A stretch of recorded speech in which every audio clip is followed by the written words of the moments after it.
మా డాడీ రామ్ గోపాల్ వర్మ గారు వడక్కా వేసి సత్య సినిమా చూసి ఆ సినిమాని చూసి ఫీల్ అయిపోయి మాట్లాడుతూ ట్వీట్ చేస్తూ ఆయన చెప్తున్న ఆయన బాధ ఏంటంటే ఏంటి ఈ సినిమా తీసింది నేనా, నేను ఒక సినిమాని ఎంత బాగా తీయగలనా, ఇలాంటి సినిమా నేను డైరెక్ట్ చేశానా, ఇలాంటి సినిమా తీసి నేను ఇప్పుడు ఎందుకు ఈ చెత్త సినిమాలు తీస్తున్నాను, నేను నా రేంజ్ ఈ సినిమా రేంజ్ అని అది ఇలాంటి సినిమా తీసుకోండి, దీనికన్నా మంచి సినిమాలు కదా నేను తీయాలి.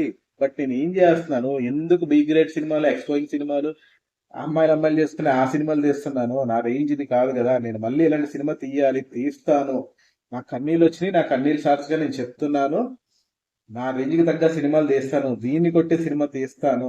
ఇక నుంచి మీరు మారిన రామ్ గోపాల్ వర్మని చూస్తారు. ఇన్ని రోజులు ఏదో పిచ్చి పిచ్చిగా చేశాను, ఇక మీదట చెత్త సినిమాలు చెయ్యను, ఖచ్చితంగా బెస్ట్ ట్రై చేస్తాను. సినిమా హిట్ కానీ ఫ్లాప్ కానీ రామ్ గోపాల్ వర్మకి అంటూ ఒక పేరు ఉండాలి, వాడి టేకింగ్ అంటూ ఒక రేంజ్ ఉండాలి, వాడి సినిమా తీస్తే ఈ స్టైల్లో ఉండిద్ది అని నా గురించి అందరూ చెప్పుకోవాలి.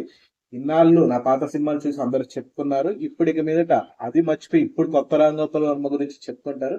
అన్ని మా డాడీ రామ్ గోపాల్ వర్మ గారు చాలా ఫీల్ అయిపోతూ ట్వీట్ చేయడం జరిగింది, మాట్లాడడం జరిగింది. అది చూసి నేను చాలా ఫీల్ అయిపోయాను. మావాడు మందు ఎక్కువైనప్పుడల్లా ఇలాగే పిచ్చి పిచ్చిగా మాట్లాడతాడు, పిచ్చి పిచ్చిగా ఏదో టిట్లు వేస్తాడు, వీడు మారతాడా అని నేను చాలాసార్లు అనుకున్నా అనుకుంటా కానీ ఈసారి ఎందుకు కొంచెం జెన్యూనిటీ కనబడి వస్తుంది, కొంచెం కన్నీళ్ళు కూడా వచ్చినాయి అని చెప్తున్నాడు, అబద్ధం కాదు నిజమని చెప్తున్నాడు. సో మా డాడీ మళ్ళీ మారి మంచి మంచి సినిమాలు తీసి సత్య లాంటి, రంగీలా లాంటి, శివ లాంటి, అంటే ఆ సినిమాలు తీయమని కదా, ఆ రేంజ్ సినిమాలు తీసి ఇప్పుడు ట్రెండ్కి తగ్గట్టుగా హిట్లు ఇస్తే యానిమల్ సినిమా ఎందుకు పనికిరాదు. మా డాడీ అలాంటి సినిమా డైరెక్షన్, అలాంటి కథతో డైరెక్షన్ చేస్తే యానిమల్ సినిమా ఎందుకు పనికిరాదు. అంత టాలెంట్ ఉన్నాడు మా డాడీ. సో మా డాడీ రంగోపాల్ మంచి కంబ్యాక్ ఇవ్వాలని ఇప్పటి నుంచైనా ఈ పొలిటికల్ సినిమాలు, వైసీపీ సినిమాలు, చెత్త సినిమాలు, ఎక్స్పీరియన్స్ సినిమాలు కాకుండా ఇండస్ట్రీకి అలాగే డైరెక్షన్ నేర్చుకునే చాలా మంది ఆయన చూసే కదా ఇన్స్పైర్ అయ్యి వచ్చారు, లైక్ రాజమౌళి గారు, పూరి జగన్నాథ్ గారు, వినాయక్ గారు.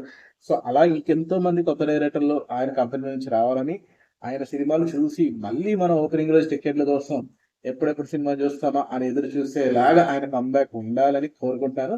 అలాగే అమితాబ్ బచ్చన్ గారిని అండ్ వెంకటేష్ ని కలిపి ఏదో మల్టీ స్టార్ తీస్తున్నారు అని కూడా తెలిసింది. బట్ ఆల్రెడీ ఇద్దరు ముసలి వాళ్ళని పెట్టి కాకుండా కొంచెం ఇప్పుడు తగ్గట్టు మన కుర్రోళ్ళని పెట్టి యానిమల్ లాంటి సినిమాలు, ఫుల్ యాక్షన్ బేస్డ్ సినిమాలు, అది మంచి కథని ఒక ఒక మూమెంట్ లో ఒక రకంగా తీసుకెళ్తూ, ఒక టెన్షన్ లో తీసుకెళ్తూ, అట్లా మంచిది ఏదైనా మంచి పవర్ఫుల్ బ్యాక్గ్రౌండ్ లో సినిమా తీయాలని కోరుకుంటున్నాను. అదే మ్యాటర్. వీడియో నచ్చితే లైక్ చేసి షేర్ చేయండి. అలాగే మా డాడీ రామ్ గోపాల్ గారి సినిమా మంచి తీయాలి, అది ఇట్టు కొట్టాలి, అది చూసి మనందరూ హ్యాపీ ఫీల్ అవ్వాలి అని చెప్పి కూడా కోరుకోండి. ఉంటా మరి. తెలుస్తుంది నా పేరు కింగ్ సతీష్. బాయ్.